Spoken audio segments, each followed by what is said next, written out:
Ladies and gentlemen, good day and welcome to Sumitomo Chemical India Limited Q2 and H1 FY26 earnings conference call. This conference may contain forward-looking statements about the company, which are based on the beliefs, opinions, and expectations of the company as on date of this call. These statements are not the guarantees of future performance and involve risks and uncertainties that are difficult to predict. As a reminder, all participant lines will be in the listen-only mode, and there will be an opportunity for you to ask questions after the presentation concludes. Should you need assistance during the conference call, please signal an operator by pressing star, then 0 on your touch-tone phone. Please note that this conference is being recorded. From the management, today we have on the call Mr. Chetan Shah, Managing Director, Mr. Sushil Marfatia, Executive Director, Dr. Suresh Ramachandran, Deputy Managing Director, Mr. Kunal Mittal, Senior VP, Planning and Coordination Office, Mr. Anil Naval, Chief Financial Officer, Ms. Deepika Trivedi, Company Secretary and Compliance Officer, and colleagues from SGA, their Investor Relations Advisor. Now, I hand the conference over to Mr. Chetan Shah, Managing Director of Sumitomo Chemical India Limited. Thank you, and over to you, Mr. Shah. Thank you. Hi, everyone. Very good morning to all of you, and welcome to this conference. I'm sure you all had a great Diwali, and I take this opportunity to wish each one of you a very prosperous and meaningful New Year. I must admit that today I was hoping to join you all with a very, very robust Q2 working on the basis of what we did in Q1. However, I think the God and the nature had some different plans of their own, and due to the climatic conditions, our expected Q2 performance could not be achieved. There were first 18 days of July which went absolutely dry, and then from 19th July the rain started, but it never stopped till September end. This made it very difficult for farmers to go into the field for spraying operations. That's how the consumption of agrochemicals in general got affected. And there was no respite from rain till the end of Kharif season. So it was a very, very disappointed quarter for us. We would have really shown a great performance but for this weather condition. However, having said that, our H1 still we could achieve reasonable growth, which is 9% in sales and 11% in profits. Apart from that, the quality of business in this adverse condition as far as Sumitomo is concerned was excellent. We have no returns of goods. We have not reduced the prices. We have maintained our profitability, and in spite of all the adverse conditions, we have grown in H1 at 9%. So I think that the resilience of our team and the discipline that we have enforced in the market has proved to be really good and working. And I think we'll come out stronger from this experience. Another bright side is that the water storage and the reservoirs are absolutely full. The soil is moist, which is good for the Rabi season, and we hope that the Rabi season will go well.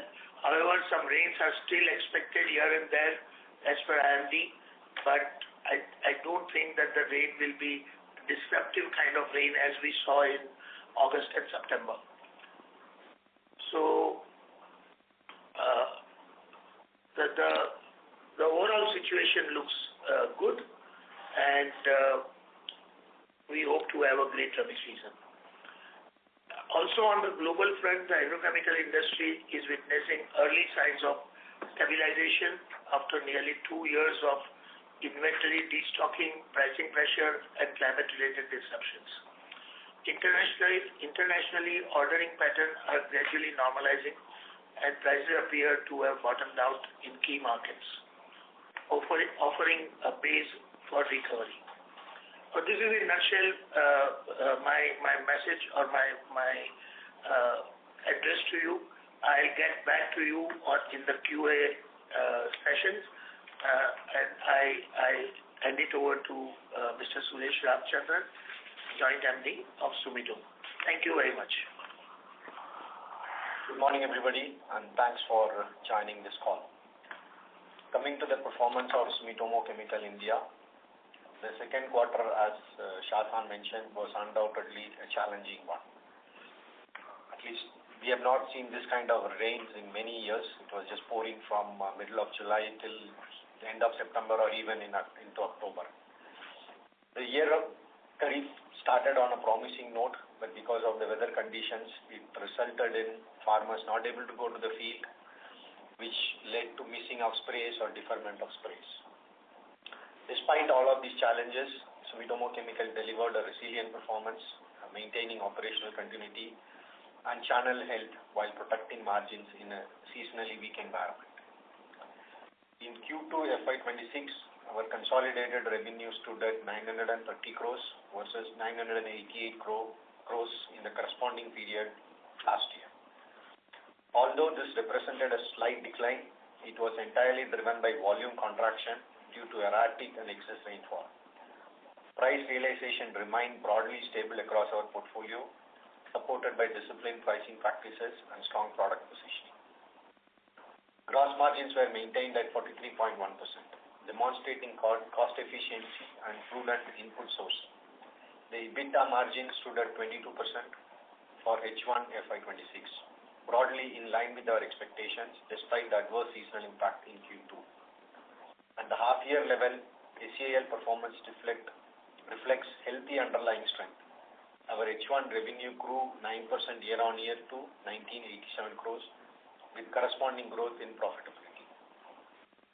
Our domestic crop protection business was affected by wet weather, yet our key brands like Sumimax, new product launches like Excalia Max, Lentigo, and also some old herbicide formulations continue to gain attraction and reinforce our market leadership. The newly launched rice herbicide Lentigo witnessed encouraging adoption, while Excalia Max, a fungicide for rice, sustained its strong growth momentum in specialty segments. Our environmental health division posted healthy growth off of a low base, reflecting our growing presence in branded solution and urban development. In exports, demand was muted in certain geographies, specifically in Africa, countries like Kenya, Ethiopia, and in Latin America, primarily due to Brazil, due to shipment deference. Of course, our business in the US and Europe remains stable. We are also expanding registrations and customer relationships in new markets in Asia and the Middle East to offset regional volatility. Importantly, our working capital management remained robust. Net working capital days improved by 7 days year-on-year to 55 days, primarily due to better receivable collections and stable inventory management. Cash and cash equivalents as of 30th September 2025 stood at 2,089 crores, providing strong liquidity and balance sheet flexibility. While Q2 was weather affected, our H1 FY26 results reaffirmed the underlying health of our business and our ability to navigate volatility with financial prudence and operational discipline. Our subsidiary Barrix Agrosciences recorded a relatively steady performance during the first half of FY26, maintaining its market presence despite challenging operating backdrop. While overall top line remained broadly in line with the previous year, profitability was impacted by higher input costs and elevated operating expenses. During this period, biostimulant sales were also affected by regulatory constraints, which had a bearing on Barrix's performance. As we look ahead, we enter the second half of FY26 with measured optimism. The combination of healthy reservoir levels, adequate soil moisture, and a normal withdrawal of the monsoon augurs well for the upcoming Rabi season. Field conditions have improved significantly since late September, which should support rebound in farming activity and input demand. With that, I hand it over to my colleague, Mr. Kunal Mittal, to talk about the business strategy. Over to you, Kunal. Thank you, Shashan and Dr. Suresh. Good morning, everyone. At Sumitomo Chemical India, we remain firmly focused on executing our strategy and delivering long-term sustainable growth. Our strategic priorities revolve around 5 key pillars, which are as follows. Number 1, strengthening domestic franchise and farmer engagements. So our efforts continue to be directed at deepening farmer connect, strengthening the domestic franchise through structural engagement programs and digital interventions. The Everyday Farmers Day, which we have been doing very sincerely since 2024 and which has also been explained in the investor presentation, this initiative has become a key differentiator for our company in the field. This also enabled direct communication with farmers, demonstrations of our product efficacies, and enhancement of our overall brand recall. We aim to expand our EDFD coverage across additional districts, and we will focus more of these activities in our Rabi crops. And this will also help us consolidate our leadership in the domestic market through extensive farmer engagement and ground-level demand generation. We are also deploying various digital and physical initiatives, and we are also making sure that each of the physical farmer engagements are more impactful, and also they are followed up with digital initiatives. So we can also take a feedback from the farmer community about our initiatives. Number 2, scaling up of our recently launched and differentiated products. Dr. Suresh already explained about these 2 important products which we have launched in first half of the year, which is rice herbicide Lentigo and patented fungicide Excalia Max, which is Indiflin, is a technical product.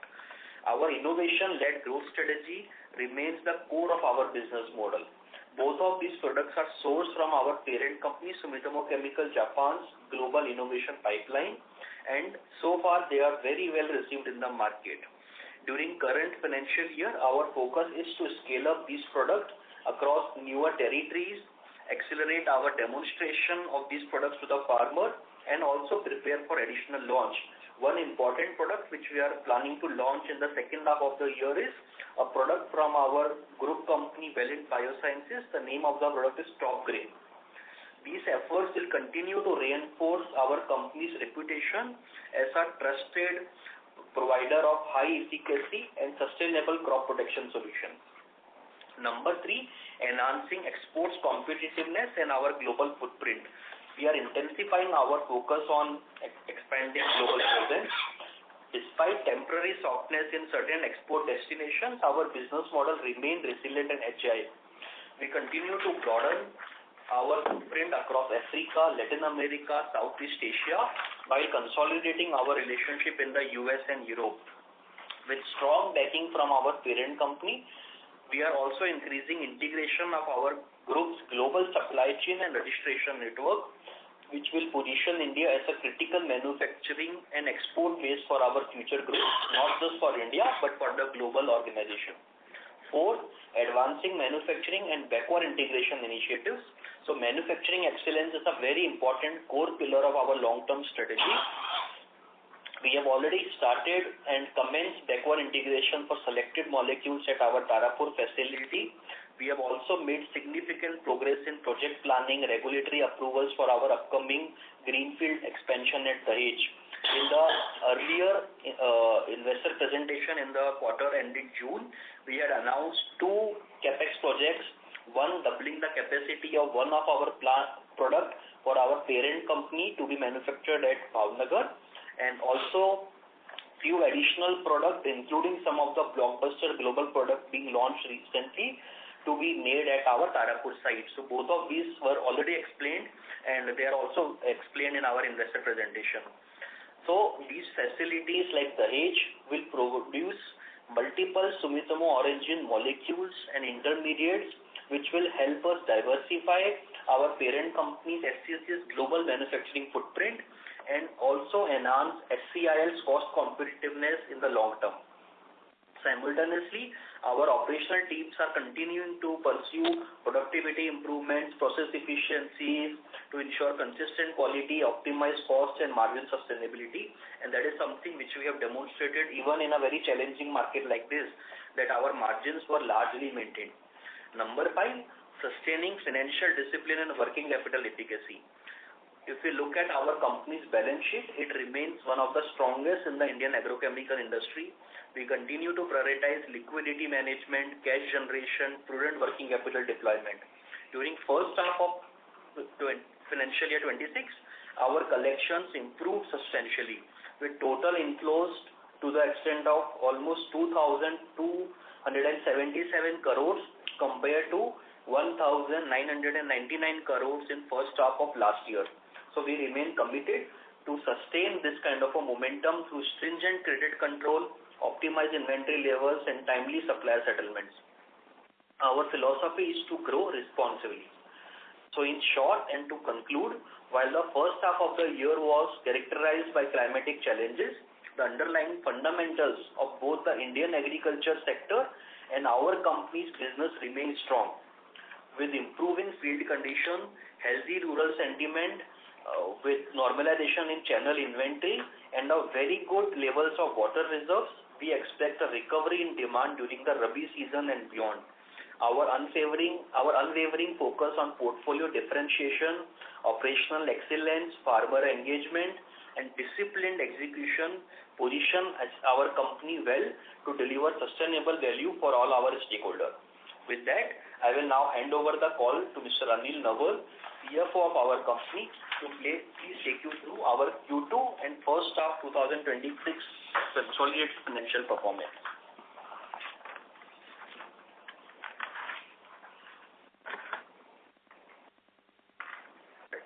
So consolidated Q2 FY25-26 financial performance.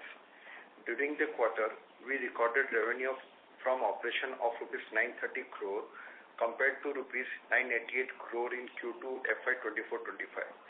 The decline was primarily due to lower volume in domestic market as persistent and excessive rainfall through much of July and August curtailed field activities and delayed spray application in key kharif crops. Gross margin in Q2 FY25-26 are 43.1% as compared to 42.6% in Q2 FY24-25. EBITDA came at rupees 218 crore rupees in Q2 FY25-26 as compared to rupees 245 crore in the same period last year. EBITDA margin in the current quarter stood at 23.4% as compared to 24.8% in Q2 FY24-25. Profit after tax stood at rupees 178 crore in Q2 FY25-26 as compared to rupees 193 crore in same quarter last year. Profit after tax margin stood at 19.1% with 19.5% in Q2 FY24-25. Lower operating leverage in the quarter on account of weather-related volume impact led to a moderation in profitability. However, we remain healthy margin through cost control and disciplined channel management. Sequentially compared to Q1 FY25-26, both revenue and profitability were lower, reflecting the seasonal softness due to unusually prolonged rainfall pattern this year. Coming to our consolidated performance for H1 FY25-26. Revenue from operation in H1 FY25-26 stood at rupees 1987 crore, up by 9% as compared to 1827 crore in H1 FY24-25. In H1 FY25-26, domestic agrochemical revenue to rupees about 85% of overall revenue, with export contributing the rest. In H1 FY25-26, Insecticide contributed about 39% of total revenue, while herbicide, plant growth regulator, and fungicide contributing about 26%, 9%, and 9% of total revenue respectively. From a business mix standpoint, our domestic business continued to exhibit healthy momentum, growing 11% year-on-year in H1 FY25-26, contributing 85% to revenue. Export revenue degrew by 4% year-on-year, largely on account of decline in sales to South America by 33% as compared to same period last year. Our H1 FY25-26 gross margin stood at 40.4%, broadly in line with the previous year at 40.9%. EBITDA stood at rupees 437 crore in H1 FY25-26, witnessing a jump of 8% as compared to 406 crore in H1 FY24-25. Our EBITDA margin stood at 22% in H1 FY25-26 as compared to 22.2% in the same period last year. The profit after tax for the H1 FY25-26 amounted to 356 crore rupees, reflecting an increase of 11% compared to the previous year's figures of 319 crore rupees. Now we'll take a pause from here from our side and request moderator to open the floor for question one by one. Thank you very much. We will now begin the question and answer session. Anyone who wishes to ask a question may press star and 1 on their touchtone telephone. If you wish to remove yourself from the question queue, you may press star and 2. Participants are requested to use handsets while asking a question.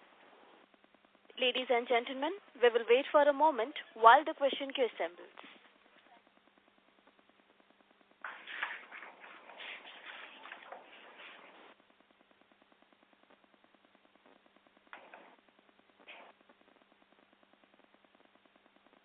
The first question is from the line of Prashant Biyani from Elara Capital. Please go ahead. Yeah, thank you for the opportunity. Sir, have we launched Excelia Max and Lentigo Pan India, or we have done it in few states only till now? No, it's launched Pan India. Both the products have been launched in India. What would be the total revenue from these two till now? See this. Still, we are taking stock of the situation. It's too early to conclude the revenue. There's one more season ahead. Some of the inventory will get liquidated if there is any in the market. So it's too early to, it's just about 3 months old product in the market. We launched in June, July time frame. So it's too early to comment on the total revenue of those two. But we are on target, right? We are on target. Whatever plans we have made, we are actually on target. Rather, we are ahead of the target. And it finds application in Rabi as well, not only Kharif. Yeah, it fits in both the seasons. It's basically both the products are for rice. Of course, Excalia Max goes in other crops as well. So in both the seasons, both the products fit in. And what would be your outlook on exports for H2? Outlook for exports in H2. See, the Africa season should start probably towards the end of December or early January. So we are on track. Overall, the market situation seems to be okay in Africa. Latin America, what we hear is there is pressure on the channel. But however, our customers are positive. We have in continuous engagement with our customers. Things will be positive and it should be on track. To US, it depends on tariff situation. We have a demand there. There is a demand for our product, but it all depends on how the tariff situation is going to go going forward. Asia and Europe would be normal.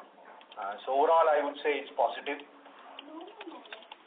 But we should build on total export revenue that we had last year versus this year. We should be decently higher.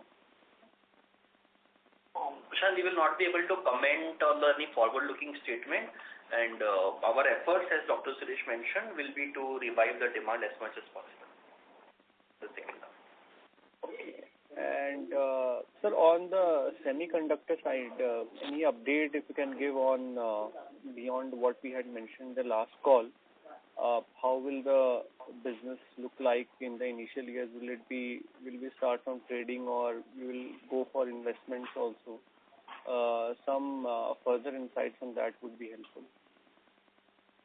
So I think the situation remains same. We continue to monitor the situation in India very actively.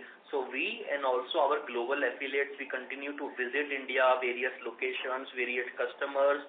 We continue to assess the situation, and we believe the situation will take more time because it will be aligned with the semiconductor plants from the key players in India start operations. So depending upon timelines of their starting the operations, our timelines will be linked to that, and also a mix of that. We believe that at this point of time, we believe it will be a mix of some products coming from outside India and some products which will need to be localized in India.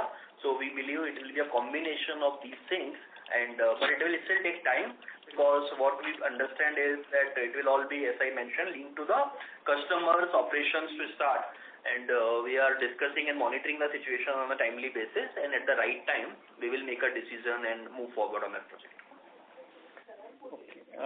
And lastly, sir, on barracks, while we have mentioned that there were regulatory disruptions which impacted, but when we acquired, the initial plan was to have some capex also there. How were we placed on that front on capacity expansion plans for barracks, and hence how could be the future growth trajectory given whatever is the regulatory condition right now?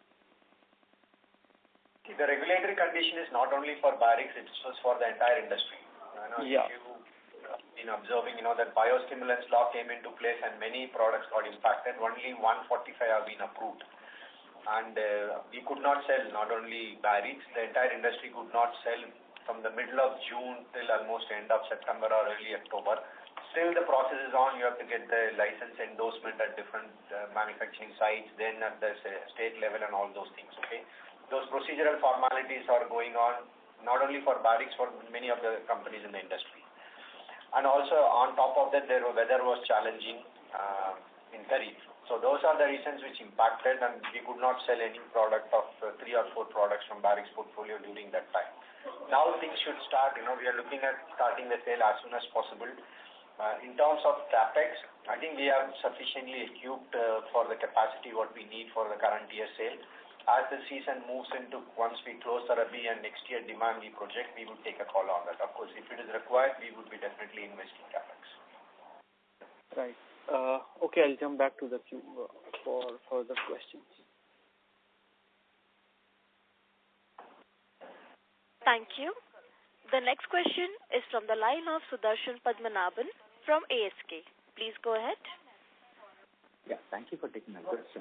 So, my question is on the, your earlier comment on the international business, where, you said that after a long period of time, you're seeing some light at the end of the tunnel. In this phase, we have been doing a lot of, talking about exports, while it is not scaled up to the extent that we had initially thought. But in terms of the profitability and the outlook of this, segment of the business, how is it currently stacking as compared to what it was, say, 2-3 years ago when we were actually, talking about being a serious player, in terms of the value chain of our, group? I think profitability compared to last 2-3 years, we are at the same level. You can comment. We are almost at the same level. We have not eroded our margin. See, when you say export business, there are 2 verticals. One is technical, where generally the profitability is slightly lower. On the value addition with formulations, your profitability is slightly higher. We have a set of formulations as well as TG export. It depends on the mix of formulation and the TG that gets exported, your profitability gets determined. Having said that, we are seeking multiple registrations of the formulations in various countries across the globe, and those registrations takes time. In some countries it could be 2 years, some countries it could be 3 years or more also. So as and when those those registrations are realized, this formulation sales will start happening, and slowly, the margin will also start improving. But that will take time. And also, one thing to note over here is that in spite of the very steep competition from China, due to our R&D efforts efforts and process improvements, and we have saved a lot of cost and in order to compete the Chinese prices. And I'm glad to inform that in all the products that we export as generic products, we are in a position to compete China. And that is how we are getting orders from our customers. But there is a lot of work being done on process improvements. Sure. But clearly it looks like the race to the bottom of the price is, for the time being largely done, because that is something that we've been seeing for last 2 years. Yeah, that we believe that the pricing are more at the bottom's level right now. Sure, sir. Sir, on the domestic side of the business, we have consistently been launching products and good products. I mean, as you mentioned, we have bought some products from our parent pipeline and launched it. So in the last, if I look at the last 2-3 years, I think we have seen 1 year of excess rain, and probably the Rabi seems to be good. But in terms of acceptance of these products, if you can talk a little bit more about, say, the last 3 years, how much of the products have contributed. And second is when we are consciously launching the product. I'm sorry to interrupt you in between, Mr. Sudarshan. Your voice is not clearly audible. Can you hear me now? Hello? Yes, sir. Please proceed. Yes. So, see, what I was trying to understand is innovator, turnover index or the new launches in the last 3 years. How has it been accepted and how much it is contributing? The second is between Kharif and Rabi. So today when we look at the portfolio, it's about 65% coming from Kharif and coming from Rabi. With the traction in the international market, and you also talked about the new products also targeting Rabi. How do we see this shift, say 2-3 years down the line? Is that going to be changing with you? Sorry, Sudarshan, you got cut off in between. I couldn't hear the second part of your question. The first part of the question is about, the new product traction. As you rightly mentioned, we have been launching at least 4 to 5 products every year. I would say that we are largely satisfied. I think probably the new products would contribute about 8 to 10% on a yearly basis. If you look at it, as Shashan also mentioned a few minutes back, we are surpassing our expectations for the current year launches of Excalia Max as well as Lentigo. In the previous year, we had launched Meshi, which was really, really a super duper launch. Of course, it got impacted to some extent this year. We could not ramp it up because of the weather situations. We launched Portion last year. That also got accepted very well. So overall, we are, pretty happy with the way the new products are getting accepted. Obviously, it's only a tiny speck that we are reaching out, how to ramp up those molecules. That's where Kunal also mentioned about everyday farmers day. The more and more customers we reach out to, the scaling up would be quicker. Sorry, I could not. So the second part of the question, what you asked, like say whether in the next few years our specialty business will become grower. But I think what you need to understand is most of the products which we are launching, they are not only focused and concentrated on the specialty side. While yes, we have launched several new products in specialty side, but even in the off-patent and the basic segment which we call, they are constantly launching new and new products. So with this, there might be some more higher growth in the specialty segment, but still there will be growth in the basic segment itself even going forward. Yeah, just to add a comment on this, we also launched CTPR last year, in-house manufacturing, and we have launched 2 formulations. That has got very well accepted. It's in basic division, off-patent division.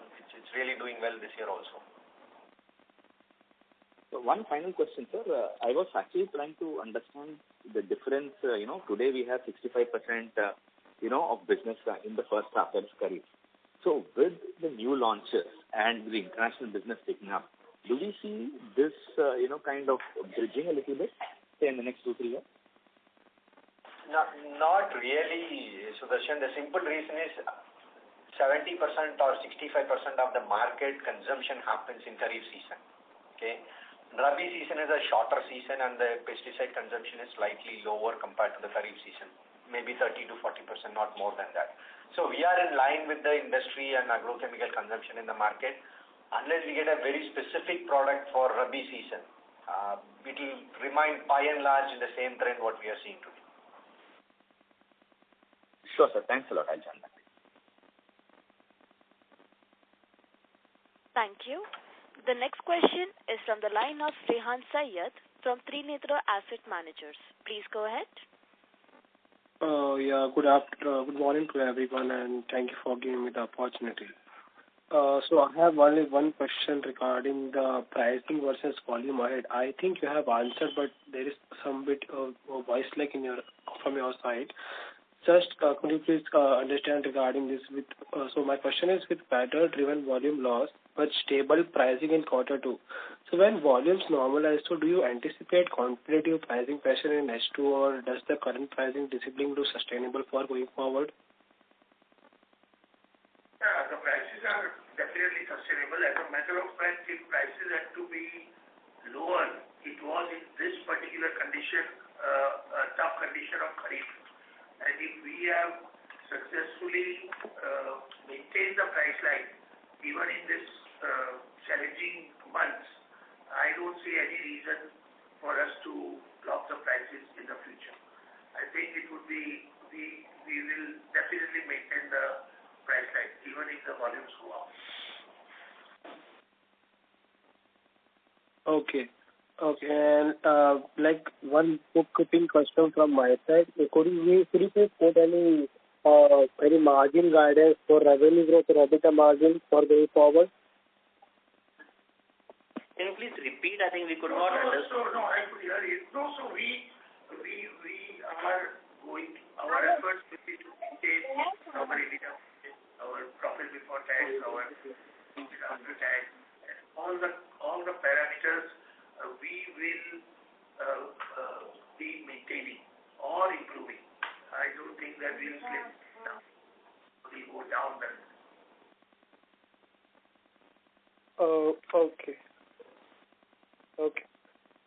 Okay, that's it from my side, and I'll join in the queue. Thank you. Thank you. The next question is from the line of Rohit Nagraj from B&K Securities. Please go ahead. Thanks for the opportunity. So first question is, we had the initial 5 products with a capex of 120 crores with a potential revenue of about 200 to 250 crores. How much of that we have realized maybe in first half, just to understand what could be the potential growth from these molecules? And a similar question, the new capex plan that we have announced of 55 plus 10 crores, what is the kind of asset turn or revenue potential from this capex? Thank you. So about the first, with the capex which we have already completed in last 2 years. So as we have explained in the earlier calls also, it was in 2 parts. One part was related to the Bhavnagar site. So that is something where full commercialization has been achieved. And in fact, the second phase which we have announced, the 55 crore new capex, a part of that is going to double up the capacities at the Bhavnagar site for that particular product. So that particular plan and the capex project is fully commercialized, and it is going to get double by end of 2026 calendar year. And the second part of the capex which we have completed in the past is related to a site in Tarapur. We had set up a multi-purpose plant. At this point of time, the export revenues are not fully commercialized from that site because of some delays. But at the same time, meanwhile, we have started using that site Tarapur for some of the domestic product. So CTPR, I think Dr. Suresh also mentioned, we launched this product in market last year, and we started manufacturing that product also at our Tarapur site itself. And in the future, we have planned that some part of this 55 crore capex which we have announced, about 10 crore of that is going to Tarapur site, and that is something which will add few more futuristic product in that site. So some of the products which we have just launched in India and which are launched globally as one of the very high potential product. So some of this futuristic new product innovation pipeline will be manufactured at Tarapur. So in short, Bhavnagar fully commercialized. We are doubling up the capacity now. Tarapur not fully commercialized from the export side, but we have meanwhile used it for the domestic requirement, and in the future we will add more products which will also have more and more requirement and potential commercially for Indian domestic market. So in the future, Tarapur site will be more a mix of exports versus domestic utilization. Sure, that's helpful. Second question is, in terms of commentary, we have said that during the quarter we had seen, although we have done very well in terms of working capital and in terms of no sales returns, there has been excess inventory in the system, and obviously there have been working capital pressures. So just wanted to get a perspective as to whether this will have any impact on the volume growth for the next season as well, and how has been the Chinese imports coming to India during this Kharif season compared to, say, last Kharif season? Thank you. See, overall, our Rabi season, we are very optimistic, even though as Shashan mentioned, we don't have much of or very, very little sales return or practically no sales return. It doesn't mean the channel is overloaded and excess inventory is there. Through various meetings, farmers meetings, channel intense engagement, by and large, a lot of material got liquidated. Having said that, we don't know what is the inventory level of the competition in the market. Or we have some idea, but we don't have in-depth idea on what is the level. The channel would want to liquidate that first. Some companies have taken back, some companies have not. Then the demand would start coming in. We are quite optimistic because of our differentiated solutions and brand value. It would be a normal Rabi season provided there are no, significant rains happen in the coming months. And what was the second question? Sure. About the working capital and all, whether it will have any impact in the second half? I don't think so. I don't think so. Sure. Just one last second squeeze in. We have been, making good amount of cash, and the cash currently on the books is in excess of 2,000 crores. Any plan how to deploy it, whether it will go in the same business or new business, just broader understanding of utilization of such high cash balance? Thank you.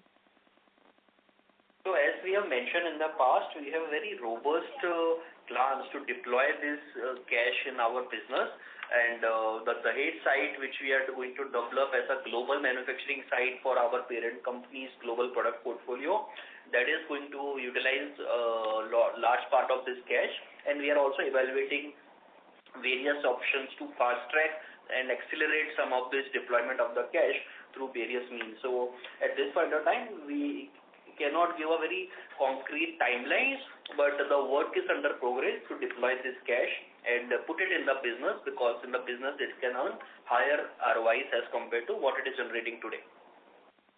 Sure. Thanks a lot and all the best. Thank you.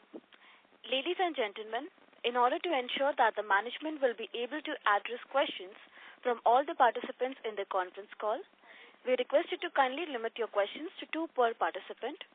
Should you have a follow-up question, please rejoin the queue again. The next question comes from the line of Bhavya Gandhi from Dalal & Broacha Stock Broking. Please go ahead. Yeah, hi. Thanks for the opportunity. Hope I'm audible.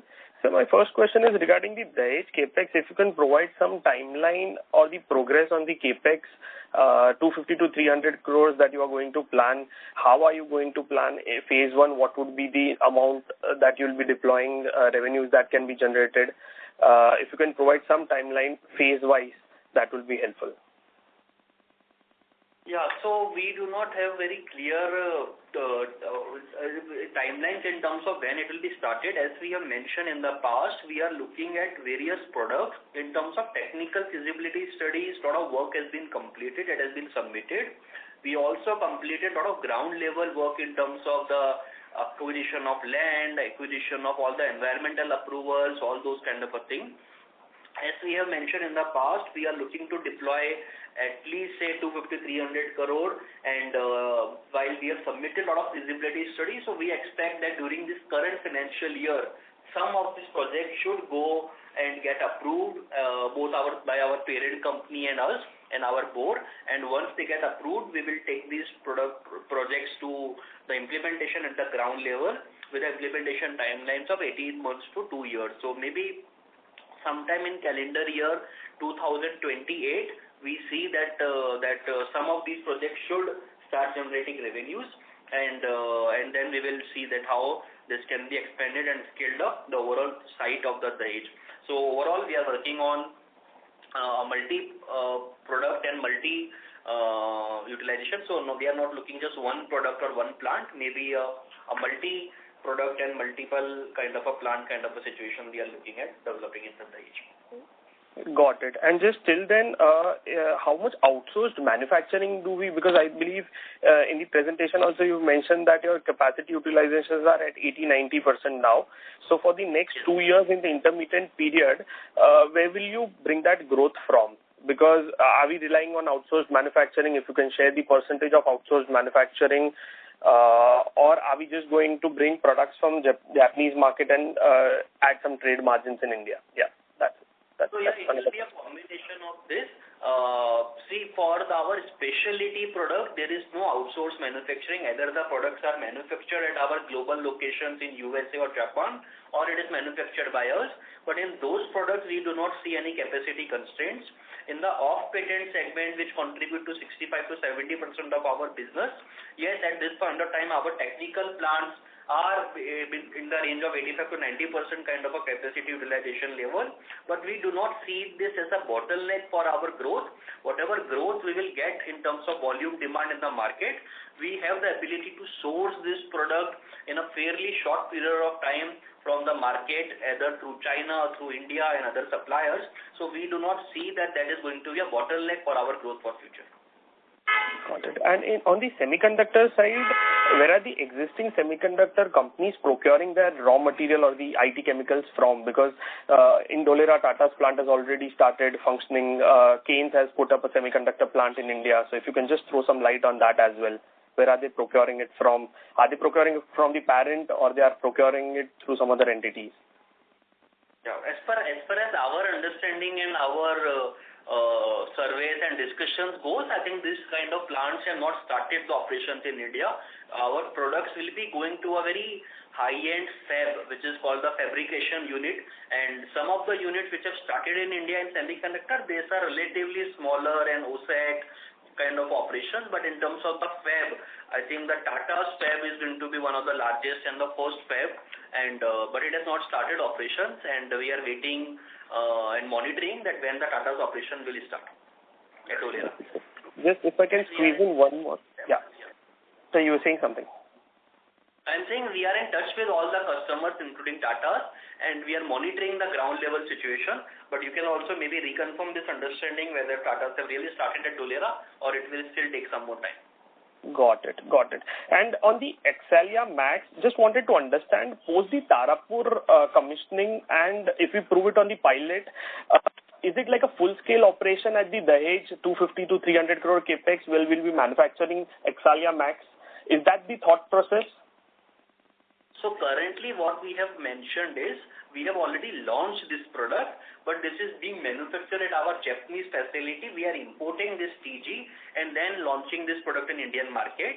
We have already announced in the last board meeting we are investing about say 8 to 10 crore rupees at our Tarapur site, and the Tarapur site will be able to make this product for Indian requirement in the near future. We expect that by March 2027 that project should get completed, and after that we don't need to import the TG from Japan, and we can sell the Indian TG in our brands in Indian market.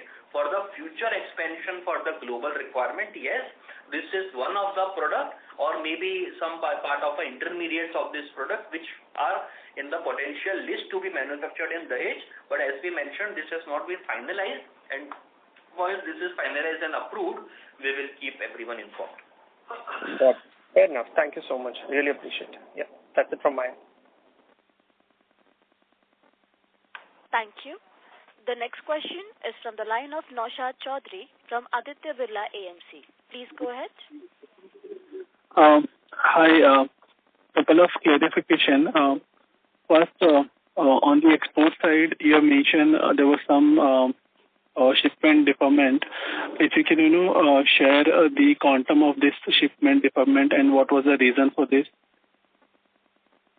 See, primarily it's from Brazil. One of the key molecules, when we say they had inventory, so now that is getting liquidated. So that's why instead of H1 that we move into H2, primarily from Brazil. Also some bit from Africa.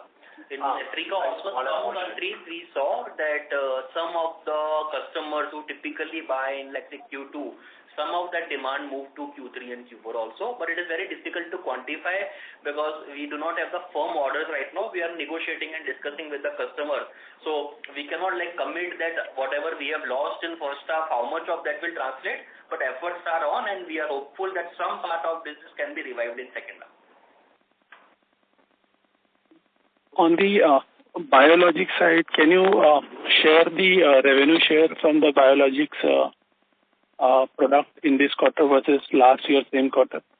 Yeah, just a second. So biologicals, if you see our PGR segment, which is mentioned on slide number 14, from 11% it has come down to 9%. And as you are aware that we mentioned, I think Dr. Suresh mentioned earlier, this is mainly because of regulatory constraint. Many of our products were stopped selling because of the regulatory, I think this is in the media, I think everyone is aware, the entire industry faced this situation. And similarly, we faced the situation in Derek's portfolio also. So this downward trend from 11% to 9% is mainly because of this regulatory constraint, and almost like entire Q2 we could not sell this product, and just recently we have got some of the approvals and we expect that in H2 we can revive some of these products.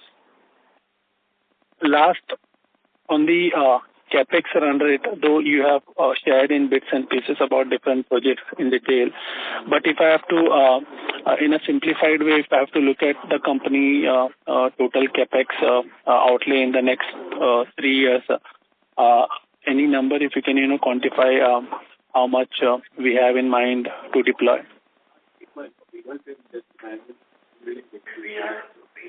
evaluating 7 products to be manufactured in Dahej.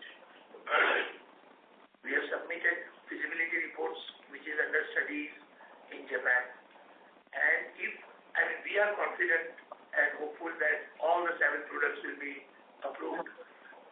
However, if less number of products get approved, the capex may be different. But if all these products get approved in next 5 years, we see a deployment of 500 crores, 500 to 600 crores rupees to be invested. But it depends on all the 7 products getting approved. Understood. Thank you and all the best for the future. Thank you. Thank you. The next question is from the line of Siddharth Karikar from Equirus.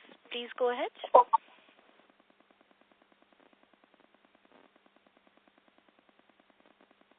Mr. Siddharth? Yeah. We are unable to hear you, sir. Yeah. So my first question, I missed the answer. So we have roughly around 2,100 crores cash right now. So what are our plans with the cash? Are we looking to give any special dividend going ahead, or how should we think about the cash balance? I think as we already explained this, right now there are no plans to return this capital to our shareholders. We are working on several opportunities to deploy this cash in the business, and part of that can go in the capex for Dahej, and we are also evaluating various other opportunities to deploy this cash. So at this point of time, there are no plans to return this capital to shareholders by special dividend and all which you mentioned. So at this point of time, there is no such kind of plans under consideration. So secondly, when we say other opportunities, are we looking at areas even beyond agrochemicals for now? Yeah, that is also under discussions and evaluations. While no decisions have been made, but under evaluation and evaluations. So secondly, on that 5 molecules, given that those have not ramped up materially, by when do we expect all the 5 molecules to ramp up, or now we would be doing something entirely else in those sites? So as I mentioned, our priority is now that, see, when we did that Tarapur second multi-product plant, the idea was to have this site as a fully export-oriented site by these 4 or 5 products as a multi-product plant. But currently, part of that is already used for our local domestic requirements, and even in the future, the plan is to subsidize or create alternate site instead of doing import from Japan. So in the future also, we do not believe that this site will remain a 100% export-oriented site, and Tarapur site will cater to our domestic requirements equally. So maybe we believe that even after 2 years, when many new products start getting produced at Tarapur, the site will be kind of an equal mix of exports and domestic requirement. Okay, just last question. So even the Dahej side, we will be planning to use for both domestic and export, or that will be entirely export opportunity? Largely, initially, more exports focused, but if the demand of those products goes very big in India, and if Tarapur is not able to cater all these products, then maybe a part of that Dahej production can also be deployed for domestic. Because from our company's point of view, if we are manufacturing a TG and just supplying a TG to our parent company versus if we formulate it and sell in our own brands to the market in India, the margins are much higher in the domestic business. So maximization will be, our focus will be to grow our brands and our volumes and markets in Indian market. And if there are additional capacities, for sure we will use it for exports. All right. Thank you so much. Thank you. The next question is from the line of Rohan Jain from Blue River Capital. Please go ahead. Hello, good afternoon. Am I audible? Yes, sir. Please proceed. Yeah, thank you for the opportunity. Looking at the last 3 or 4 years of sales and margin data, and I think to give credit where you have done a really good job on the margin front. On the sales growth front, especially now, so break that down into domestic and exports. On the domestic, for the last 3 years, from FY22 to 25, sales has grown at the CAGR of about low single digits for the last 3 years. And this year also, looking at how H1 has gone, for the 4-year period, it will still be in the low single digit to mid single digit kind of range on a CAGR basis. Now, when I compare this to the peers who operate in the domestic segment solely, the company that is going for listing soon and other companies that have already been listed, our growth seems a bit subpar. So, just wanted your sense on what is holding us back here really, and what has changed in terms of the strategy to improve growth in the domestic segment going ahead. So I think you are asking is that while in the margin front we are doing well, in terms of top line growth, if we look at last 4-5 years past history, maybe some of the peer players may be ahead of us. So we understand, I think, but we believe that our growth is in line with the market. Our growth is more focused on high margin products, better combination of products in terms of specialty and generic, and also with a very, very discipline. So we are focusing more on the fundamentals of the business and profitability and a good mix of the product instead of just running behind top line growth. So that has been our strategy, and we are fairly satisfied with what we have done in terms of fundamentals of the business. So if Chetan sir and Dr. Suresh, you want to add anything on this? I think you summarized. No, so the thing is that we are very disciplined in the market. I mean, our entire order processing from the market, etc., is absolutely online, and we do not supply any material to the market without a firm order. And we absolutely do not try to dump the material in the market to have a performance of 1 month or 1 quarter or something like that. We never do that, and that is the reason why our recoveries and our no returns of sales proves that our policies in the market are very, very robust.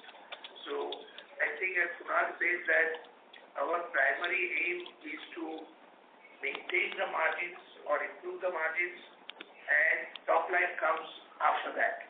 So that is the reason why you feel that the margins are okay and top line could be better. But as the new products come in, ramp up the new chemistries which we have launched and all that, we will also see the traction in top line. Understood, sir. This is helpful. Secondly, on exports, I think for a long time there's been talk of the plant at Dahej being coming up, and for some reason or the other, earlier due to the weak overall market situation in exports, and then after that also there's been a pretty slow process, I think, in some way, looking from outside, then in terms of the traction and progress there. So, I mean, what can be done to really speed up that? Because now you're saying CY28 is when manufacturing will, sales should actually start seeing from then when you've seen announcements made, as far back as a couple of years back. And then along with that, in terms of exports at the parent level, apart from semiconductors, we also have display chemicals, pharma, some other few segments there. So are we looking to also bring those segments here from the parent level into India, and then within India operations, will those be operated through the listed entity itself? Some clarity on that, because this 2,000 crore cash that we have, that should get utilized in a much better manner, as you also rightly said earlier. So some clarity on that, please. Okay, so there are two parts of the question. One, you have to understand one thing, that dealing with Japan as a country,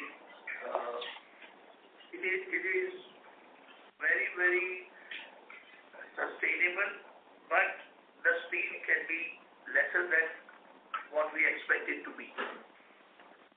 So little bit of delays or little bit of these things which we feel frustration about is due to the working style of Japan. Basically, I would say that. But having said that, once they decide, as you may have seen in our last 25 years of history, that once they decide, there is no going back. So that's why I use the word sustainable, because their decisions, once having given, there is no looking back. So now we have a very clear guideline from Japan that Sumitomo Chemical India will be the manufacturing hub for Sumitomo Chemical Japan.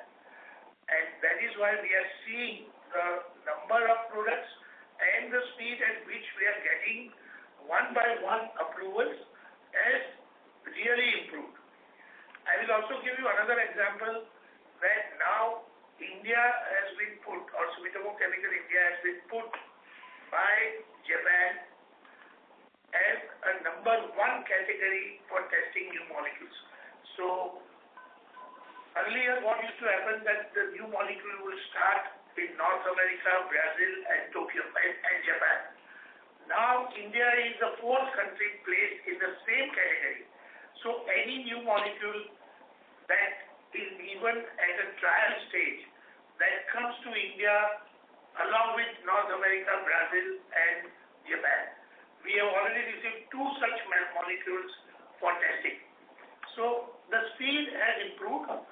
Our capabilities of marketing, our capabilities of R&D, our capabilities of process engineering, our capability of market reach, everything has been at a very high level now with SCC Japan. So we are hopeful that now the speed of products coming in will improve drastically. And as I mentioned that we have 7 products, almost all feasibility reports have been given. We have given 2 clearances. We have already received 2 clearances, and the balance 5 products clearances is expected to be received by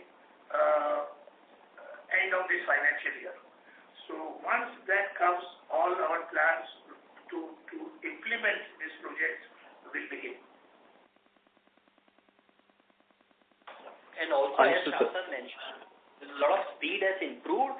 But at the same time, all other sectors which you mentioned, like you mentioned about display and pharma and several other, yes, our parent company has wide range of sectors and different businesses. And as a company in India, as an important successful company in India, we are in touch with all these different businesses and we are evaluating what can be done in India. And but the final decision will be made by each of these businesses independently. We continue to be trying from our side that this is part of our own company. This is Sumitomo Chemical India Limited, but there is no like a legal obligation or something like this. But yes, the progress and the discussions are in the positive territory at this point of time. No, and our efforts will be, of course, we are putting in a lot of time, energy into this, semiconductor sector or pharma, and our endeavor will be that Sumitomo Chemical has to be part of it. That will be our responsibility to convince Japan that Sumitomo Chemical remains as a part of this business and that this business comes into our listed company. Understood, sir. This is really helpful. Given the cash balance of 2,000 crores, I think, and the earlier outlay that you mentioned about 500 to 600 crores, and given how our cash generation has been historically, there will be a lot of cash accruals on the balance sheet. So it will really be helpful if some of these can be expedited and more growth can be brought into the Indian entity. That's all from my end. Wishing you all the very best. Thank you for the opportunity once again. Thank you. A reminder to all the participants to limit your questions to per participant.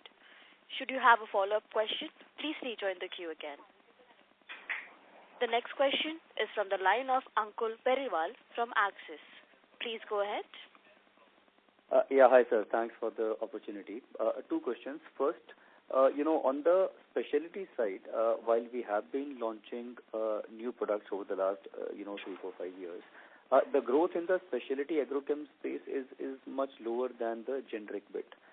Just curious to understand whether it is just a matter of time and these products will sort of get monetized and hence a higher growth going ahead, or there is any structural change in the market and specialty will probably continue to grow at a slower pace.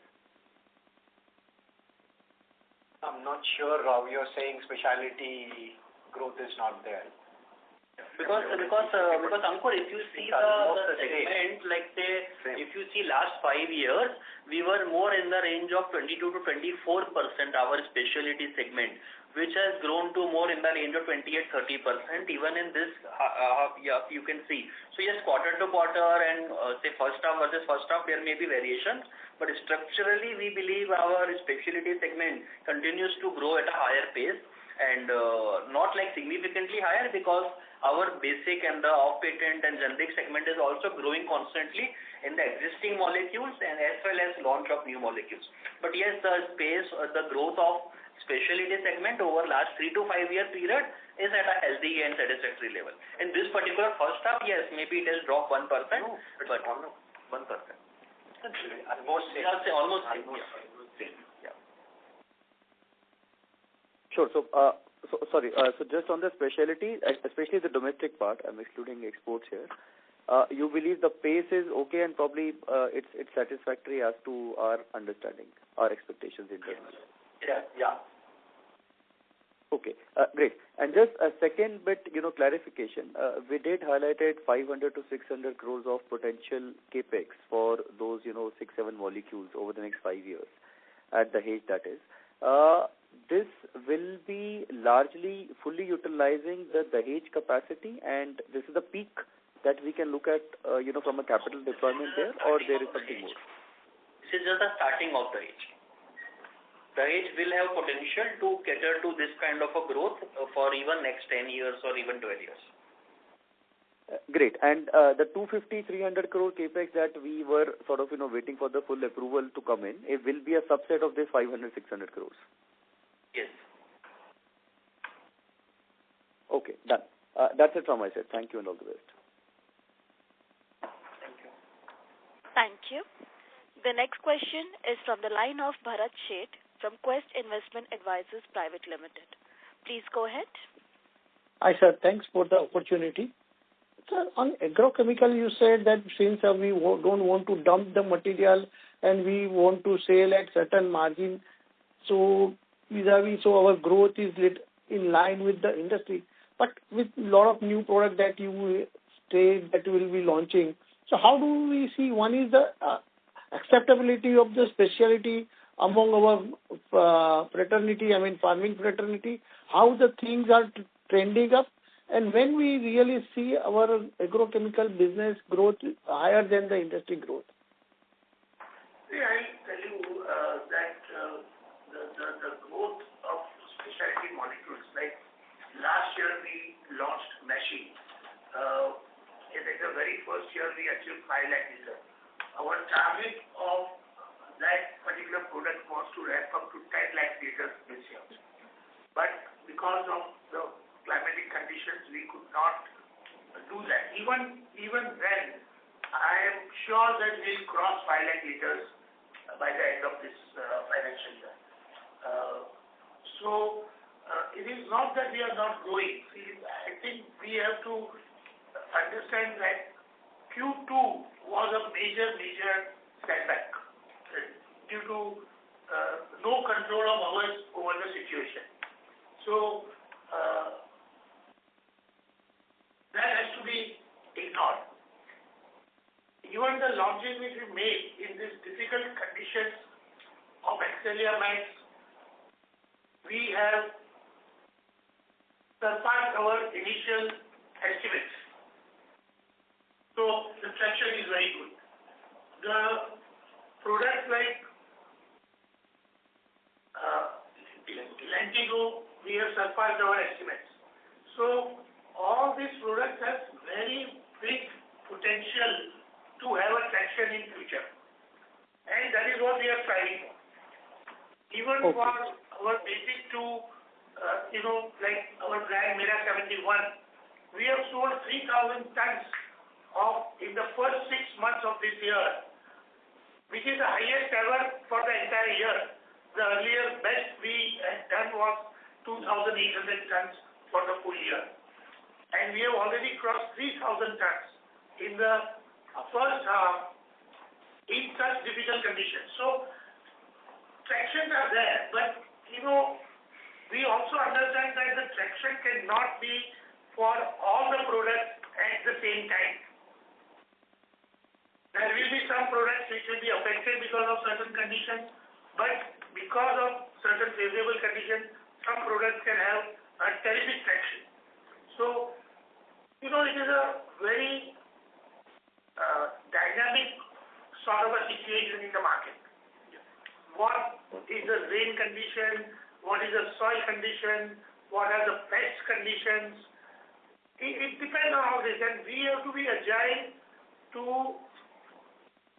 cater to this demand when it is required, what is required. So you cannot see traction in all the products at the same time.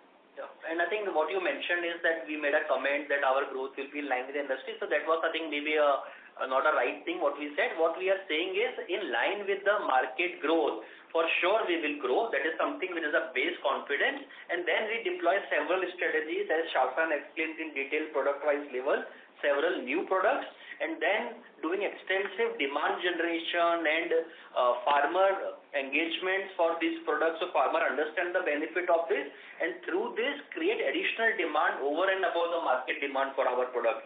So this is the same strategy which we have been deploying, which has given us almost 14x growth in last 15 years, and we believe that in this kind of a situation, if we continue to launch new product, good innovative product, do extensive farmer promotion, we surely target to grow more than the industry. Okay, great, sir. And sir, on second question on my, that you said that now our parent has put our Sumitomo India on the par with the other developed market on the introduction of new product and all. So there are also other category where we are not present, which is there in the parent portfolio. When we like to see all those products, really when there is a significant market opportunity are there in India, will start playing out. So as we have already mentioned, we are in touch with many of these businesses, but see, many of these businesses are more you complete the other segments, you complete it. I'll answer. So this what we are talking about is in other segments. Some of this business may not be suitable at this point of time. Like I think someone talked about display. So display, there are no display packs in India at this point of time. So we are monitoring many of these sectors and segments and industries out there evolving in India, and at the right time, for sure, we would like to take opportunities and materialize that. But at this point of time, many of these segments may not have that readily available opportunities in India. And as the Indian market grow, we are seeing good growth in Indian market, both in terms of volume and structure and the fundamentals of the market. And as India progress to the newer technologies and displays and more high-end of the pharma, for sure we will be ready to take benefit of those opportunities in Indian market.